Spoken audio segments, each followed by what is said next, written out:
Hey everyone, and welcome to the channel. So today we get to take a look at the 2025 Volvo V60 Cross Country. This is the ultra trim level. It is finished off in bright dusk with an MSRP just over $64,000. We have a lot to go over for this luxury focused station wagon, and we'll start off with what this is powered by, which is the 2-liter 4-cylinder turbo. It is paired to both the 48-volt hybrid system along with the 8-speed automatic. And this pumps out 247 horsepower, 258 pound-feet of torque. Sent through that all-wheel drive system, it will propel this 4,100-pound station wagon from 0 to 60 in 6.5 seconds. Top speed is 130 miles an hour. And as far as fuel economy goes, you're looking right around 24 miles per gallon in the city and 31 out on the highway. Now, as we work our way to the exterior styling, you'll notice the Volvo badge along with the forward-facing camera. There's some chrome accents, the signature Volvo design, along with more chrome for the surround, and it's on parts of that grille too. This also has LED lights up front for the headlights, DRL's turn signals, and the fog lights in the lower section.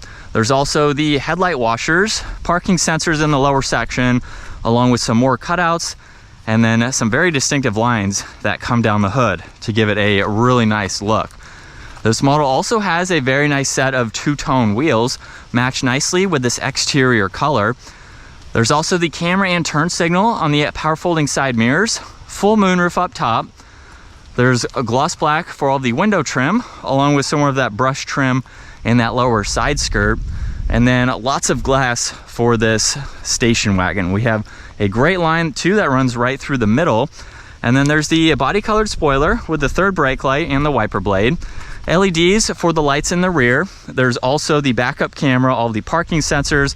This can also tow right around 2,000 pounds. So if you had some smaller items, smaller trailers, you could hook them up to this as needed. Now, to gain access to the trunk space, let's first take a look at the orange key fob for this Volvo. You have lock and unlock. There's also the liftgate release. You can use the button up underneath or just kick your foot to the left side here, and that is going to release it as well, which is a great option to have. This also has a lot of interior cargo space. There's a storage net on one side.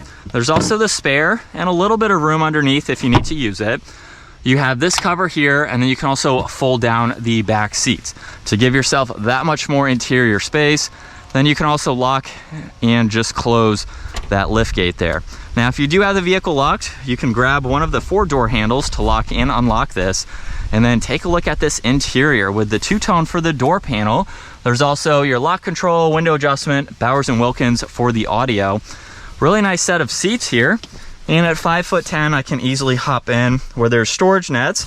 There's also the heated seat adjustments, your fan speed, temperature. You have auxiliaries as well as the vents there. I have about a 1/2 inch to an inch of headroom as well, so it's not all that tight. You have the armrest with the cup holders there. And then, like I said earlier, lots of glass. So it is very easy to see all around. And then up front, the door panel is just like the rear. There's the memory seating adjustments, all of your window controls, side mirror adjustments, and then even more storage. And then you have a lot of automatic adjustments for these front seats. There's a leg support, which is currently fully extended. And then you have a lot of different adjustments for your lumbar and bolster support. So let's start this up where there's the leather steering wheel. On the left side, there's cruise and distance pacing. On the right side, volume is up and down, tuning is left and right. There's a Bluetooth adjustment.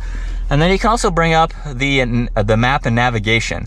That is the only function for that control right there. And then on the left side and the right side, everything is fixed. So all that information that you see. There's also a head-up display. And then there's the liftgate release, more of the wood trim with one air vent. Leather covers the entire dash. And then for the infotainment system, you have quite a lot that you can go through. You have all of these apps that you can get into. There's even a shortcut to the camera system. So you can pull that up with the angle that you need just by pushing on one of these here. There's also shortcuts to your heated and ventilated seats, heated steering wheel. There's your fan speed, temperature adjustments as well, different settings that you can get into. Pretty easy to go through, which is nice. There's an air vent on both sides, volume right in the middle, along with some defrosters. You get a little bit of storage up front, which you can also hide. There's more storage and cup holders on the right side, which you can also hide as well. So just close that all of the way with the wood trim. There's crystal for the shifter, so just push it forwards and that will pull up with the camera system. There's also drive. If you pull on it one more time, that is for the manual setting. In order to shift with this, go left and right. So up shift to the right, down shift to the left. There's also the e-brake with the auto hold. You get a little bit of storage, as well as the glove box there. There's also garage door buttons up top, and then you have the dome lights. To control the sunroof and sunshade, you just swipe your finger right in the middle. So you swipe it open, and then you can do it for the sunroof, and then swipe it all the way closed. And then here's a look at visibility. You can definitely see over both shoulders. And so now let's pop it into the manual setting from second gear. Here we go. Definitely has a good bit of power to it, especially with that hybrid assistance there, but this is what it's like to be behind the wheel for the V60. It's a nice vehicle. It's definitely been great to drive. It gets really good fuel economy as well. I'm still over half a tank with the driving that I've done over the last 3 days, which I'm probably around 300 miles on that half a tank so far. But it's really nice. I don't really have any complaints over the last couple of days. Obviously I don't own this vehicle, but it's been nice so far. I do wish there was some more information in the digital gauge cluster, just compared to just turning on the navigation there, but it's nice that you can hide that away if you want a little bit more of a calm screen for your drive. But it's pretty simple. Very nice point A to point B vehicle. It's going to provide you with a comfortable, smooth ride, plenty of interior storage, and a good bit of power as well. For that 4-cylinder turbo, it's a lot of money for that kind of engine. I'm not sure, the V90 might have a different engine if you want some more power. But for this model here, it has an adequate amount to get up, merge into traffic, been able to, pass vehicles or get up to speed in highway situations and all that, so I don't have any complaints there.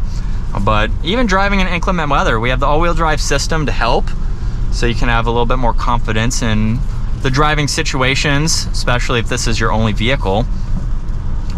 The adaptive cruise, let's talk about that real quick because I have used it. It's a nice system. It's a little funky to get used to. It's just a little bit different with the minimal controls here, but it's easy to use. I do like that system as well. It works pretty similar to what you would expect with every other vehicle. There's just no restart button, I guess, when you come to a stop. I believe it's the top button here, so that way you don't have to touch the gas pedal or the brake for it to start moving with traffic. But other than that, super nice vehicle. If you are looking for something like this with that hatchback wagon design to it.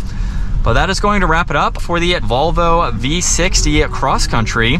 If you enjoyed today's video, give it a huge thumbs up. Consider smashing that subscribe button so you don't miss out on our daily uploads. And I will see you all in the next video.